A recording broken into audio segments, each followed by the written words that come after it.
मैंने आपको बताया था ना कि प्राची के लैपटॉप पर ईमेल आने की नोटिफिकेशन आती है। उसके बाद ये देखकर प्राची के चेहरे पर बहुत बड़ी मुस्कान आ गई, क्योंकि वो ईमेल हंसराज कंपनी से आई होती है, जहां उसने इंटर्नशिप के लिए अप्लाई किया था। याद है ना आपको? बिल्कुल, हाँ जी। तो मेल को पढ़े बिना ही वो इतनी खुश थी कि सोचो मेल को पढ़ने के बाद वो कितनी खुश होने वाली थी। प्राची ने जल्द ही मेल खोलकर पढ़ना शुरू किया। मेल पर साफ साफ शब्दों में लिखा हुआ था, dear candidate, you are selected for the internship with Hansraj company, so now you are requested to send your sample work. ये पढ़कर प्राची काफी खुश हुई। उसने तुरंत अपना सैंपल वर्क मेल किया और फिर खुशी के मारे उठकर मधु के साथ झूमने लगी। अरे क्या हुआ प्राची, क्यों खुश हो रही हो तुम इतना? हाँ, झूमते झूमते मधु ने पूछा। मधु, मुझे हंसराज कंपनी में इंटर्नशिप का काम मिल गया है, प्राची ने हंसते हुए कहा। फिर तो पार्टी बनती है। एक बार काम शुरू तो होने दो, पार्टी भी दे दूंगी। अच्छा, मैं भी सोच रही थी कि क्यों ना मैं भी हंसराज कंपनी में जॉब के लिए ट्राई कर लूं। हाँ बिल्कुल, कर लेना। वैसे भी अच्छी जमेगी तेरी और अमन रायजादा की। कुछ भी ऐसा नहीं है यार, you know I love Nikhil. Oh my God, तो आपने कन्फेस कर ही दिया कि आप निखिल से प्यार करती हो, प्राची मधु को छेड़ते हुए बोली। ये सुनकर मधु झूमते झूमते रुकी और फिर बोली, तुझे तो पता है ना कि मैं उससे बहुत प्यार करती हूँ। हाँ बाबा, मुझे पता है, पर तूने उसे बताया क्यों नहीं? नहीं यार, एक बार भुगत चुकी हूँ, मैं अब दोबारा हिम्मत नहीं करती। मैं शायद हमेशा उससे प्यार करूंगी, लेकिन इस प्यार के बदले एक भावना नहीं रखूंगी। और अगर वो भी तुझसे प्यार करता हुआ तो? नहीं यार, अगर वो मुझसे प्यार करता होता तो फिर उसकी गर्लफ्रेंड क्यों होती? You know that he has girlfriend already. अरे हाँ, मैं तो भूल ही गई थी। उस दिन हमने पहली बार उसकी गर्लफ्रेंड के साथ जो उसे देखा था, पर उसके बाद से वो अपनी गर्लफ्रेंड के बाद दिखाई नहीं दिया।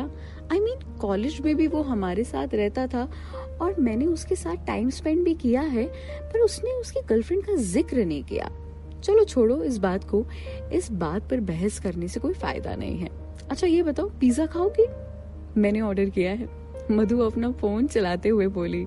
वाह यार, तुम कैसी बात करती हो, शेर से पूछ रही हो कि मांस खाओगी? ऑब्वियस सी बात है, मैं पिज्जा खाऊंगी, because pizza is my favourite. हाँ, इसीलिए तो तेरे लिए अलग से एक्स्ट्रा चीज वाला पिज्जा ऑर्डर किया है। Oh my god, really? Yes my dear friend. Madhu Prachi को गले लगाते लगाते बोली। इन दोनों की दोस्ती वापस से जो इतनी प्यारी हो गई थी, दोनों में लड़ना झगड़ना ये सब बंद हो गया था।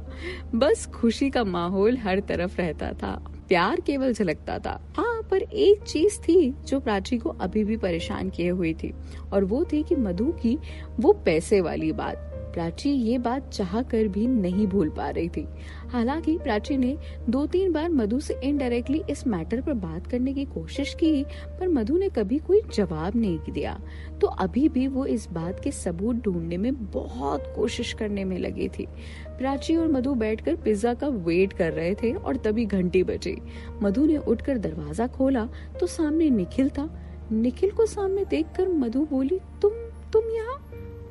यहीं से गुजर रहा था तो सोचा तुम लोगों से मिलता चलूं। ये सुनकर मधु ने निखिल के हाथों की ओर इशारा करते हुए कहा, हाथ में क्या है? निखिल, जिसने अपने दोनों हाथ पीछे छिपा रखे थे, आगे किए और फिर दिखाते हुए बोला, पिज्जा पिज्जा। अरे वाह, हमने भी पिज्जा ऑर्डर किया है, वो आने ही वाला होगा। पर तुम पिज्जा लेकर क्यों आए? क्योंकि मुझे पता था कि मेरी दो बेस्ट फ्रेंड है जिन्हें पिज्जा बहुत पसंद है। निखिल के इतना ही बोलते ही पिज्जा वाला भी वहां आ गया और पिज्जा डिलीवर करके चला गया। निखिल, मधु और प्राची ने मिलकर पिज्जा एंजॉय किया और पिज्जा खाने के थोड़ी देर बाद निखिल वहां से चला गया। उसके जाते ही प्राची मधु को छेड़ते हुए बोली, क्यों मैडम, देख लिया कितनी केयर करता है वो आपकी, और तुम कहती हो कि वो प्यार नहीं करता तुमसे? मधु अपने बेड की चादर साफ करते हुए बोली, ये इश्क का फितूर ही ऐसा है, समझ नहीं आता कब किससे क्या करवा दे। बस लगता है कि जिससे प्यार करते हैं ना, हमेशा उसके करीब और उसके आसपास बने रहे, ताकि उसे देखकर हम जी सके। अरे वाह, इतनी रोमांटिक बातें, क्या बात है मैडम, कौन सी किताबें पढ़ने लगी हो आजकल? अरे यार नहीं, बस गुलजार की कविता सुनती रहती